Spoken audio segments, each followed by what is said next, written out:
Hello every one, പുതിയൊരു വീഡിയോയിലേക്ക് എല്ലാവർക്കും സ്വാഗതം. ഇതൊരു റിക്വസ്റ്റഡ് വീഡിയോ ആണ്. നമ്മളെ നീർദോശ ചുടാൻ വേണ്ടിയിട്ട് എങ്ങനെയാണ് അളവോട് കൂടി പറയുമെന്ന് ചോദിച്ചിരുന്നു. ആ ഒരു വീഡിയോ ആണ് കേട്ടോ ഞാൻ ചെയ്യുന്നത്. വീഡിയോ മുഴുവനായിട്ട് കാണുക. കണ്ടിഷ്ടമാവുകയാണെങ്കിൽ ലൈക്ക് ചെയ്യുക. സബ്സ്ക്രൈബ് ചെയ്യാതെയാണ് കാണുന്നതെങ്കിൽ ഒന്ന് സബ്സ്ക്രൈബ് ചെയ്ത് സപ്പോർട്ട് ചെയ്യാൻ മറക്കല്ലേ.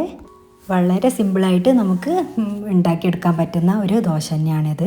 എല്ലാവർക്കും അറിയുന്നതാണ്, എന്നാലും അറിയാത്തവരുണ്ടെന്ന് ഇപ്പോൾ എനിക്ക് കമൻറ്റ് ബോക്സ് കണ്ടപ്പോൾ മനസ്സിലായി. അപ്പോൾ അതിന് വേണ്ടിയിട്ട് ഞാനൊരു മിക്സിൻ്റെ ജാർ എടുത്തിട്ടുണ്ട്.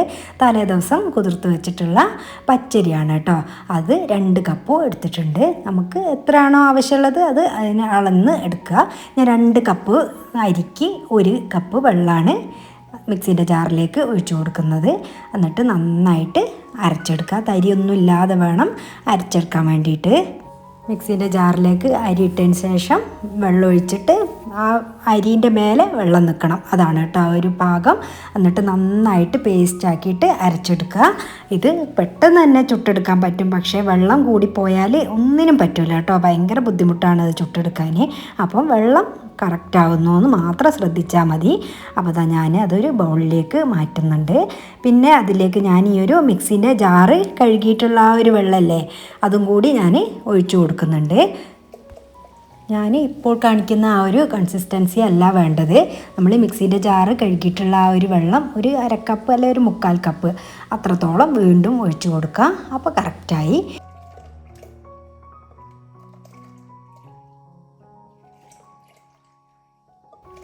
ഞാനിപ്പോൾ കാണിക്കുമ്പോൾ ഉണ്ടാകുന്ന ആ ഒരു സൗണ്ട് ഉണ്ടല്ലോ, ആ ഒരു സൗണ്ട് വരുന്നുണ്ടോ നോക്കണം കേട്ടോ. ഇങ്ങനെ മുക്കി ഇങ്ങനെ നമ്മളിങ്ങനെ ഒഴിക്കുമ്പോൾ, അപ്പോൾ അതാണ് കേട്ടോ അതിൻ്റെ ആ ഒരു വേറെ ഒരു കണ്ടുപിടിക്കാനുള്ളൊരു സൂത്രം. പിന്നെ ഇത് ഫ്രൈ പാനിലും ചുട്ടെടുക്കാൻ പറ്റും. പിന്നെ ഞാൻ ഒരു ഇരുമ്പിൻ്റെ കല്ലാണ് കേട്ടോ എടുത്തിട്ടുള്ളത്, ദോശക്കല്ല്. ഇതിൽ എണ്ണ പുരട്ടിയിട്ട് അങ്ങനെ ചുടുന്നതാണ് കേട്ടോ ഇവിടെ എല്ലാവർക്കും ഇഷ്ടം. അതാണ് കൂടുതൽ ടേസ്റ്റും. അപ്പോൾ ഇതുപോലെയുള്ളൊരു ലിഡും അതിന് ആവശ്യമുണ്ട്. നമ്മൾ മാവ് ഒഴിച്ചതിന് ശേഷം നല്ലോണം ഒന്ന് അടച്ച് വെച്ചിട്ട് വേണം അത് വേവിക്കാൻ വേണ്ടിയിട്ട്.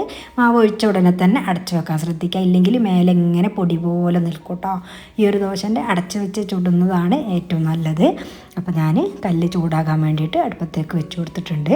മീഡിയം ടു ലോ ഫ്ലെയിമിലാണിത് ചുട്ടെടുക്കേണ്ടത്.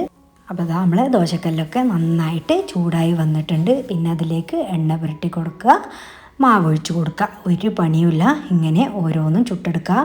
അഥവാ നമ്മളെ കല്ലെങ്ങാനും കൂടുതൽ ചൂടായി കഴിഞ്ഞാൽ ഈ ദോശ ചുട്ടാൽ അതിൽ നിന്ന് ഒട്ടിപ്പിടിച്ചിട്ട് പോരുകയില്ല കേട്ടോ. അപ്പോൾ അധികം ചൂടാവാതെയും ശ്രദ്ധിക്കുക, എന്നാൽ നന്നായിട്ട് ചൂടാവുകയും വേണം. നമ്മൾ മാവ് ഒഴിച്ചാൽ ആ ഒരു ശബ്ദം കേൾക്കുമല്ലോ, ആ ഒരു സൗണ്ട് കേൾക്കുന്നത് വരെ ചൂടായി കിട്ടുകയും വേണം. അല്ലാന്നുണ്ടെങ്കിൽ നമ്മളെ ദോശ നന്നായി കിട്ടില്ല.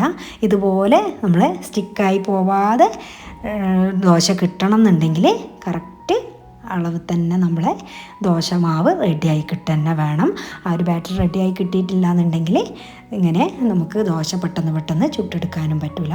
പിന്നെ ഞാനങ്ങനെ ബ്രഷ് എടുത്തിട്ടും ചെയ്യാറുണ്ട്, എണ്ണ തൂവി കൊടുക്കാറുണ്ട്. പിന്നെ ഞാനൊരു ടവലെടുത്തിട്ട് അങ്ങനെ മുക്കിയിട്ട് അങ്ങനെയും ദോശക്കല്ലിൽ തേക്കാറുണ്ട്. അപ്പോൾ അങ്ങനെയും ചുട്ടെടുക്കാം കേട്ടോ. ഈ ദോശ ഏത് കറീൻ്റെ കൂടെ മാച്ചാവും എന്നുള്ളതാണ് കേട്ടോ വേറൊരു പ്രത്യേകത. നമ്മൾ വെറുതെ ഒരു തക്കാളി വാട്ടിയിട്ട് അങ്ങനെ കഴിക്കൂലേ, അതും രസമാണ്. പിന്നെ ബീഫ് കറീൻ്റെ കൂടെ, മീൻ കറീൻ്റെ കൂടെയൊക്കെ ഭയങ്കര ടേസ്റ്റുള്ള ഒരു ദോശ തന്നെയാണ് കേട്ടോ. അപ്പോൾ എല്ലാവരും ട്രൈ ചെയ്ത് നോക്കുക, ഫീഡ്ബാക്ക് അറിയിക്കുക. എൻ്റെ വീഡിയോ കണ്ട് ഇഷ്ടമായിട്ടുണ്ടെങ്കിൽ ലൈക്ക് ചെയ്യുക. സബ്സ്ക്രൈബ് ചെയ്യാതെയാണ് കണ്ടതെങ്കിൽ ഒന്ന് സബ്സ്ക്രൈബ് ചെയ്ത് സപ്പോർട്ട് ചെയ്യാൻ മറക്കല്ലേ. നിങ്ങളുടെ വാല്യബിളായിട്ടുള്ള കമൻറ്റുകൾ എന്ത് തന്നെയായാലും ഒരു സ്മൈലായിട്ടെങ്കിലും കമൻറ്റ് ബോക്സിൽ അറിയിക്കുക. നിങ്ങളുടെ ഫ്രണ്ട്സൊക്കെ ഒന്ന് ഷെയർ ചെയ്ത് കൊടുക്കുക. Thanks for watching.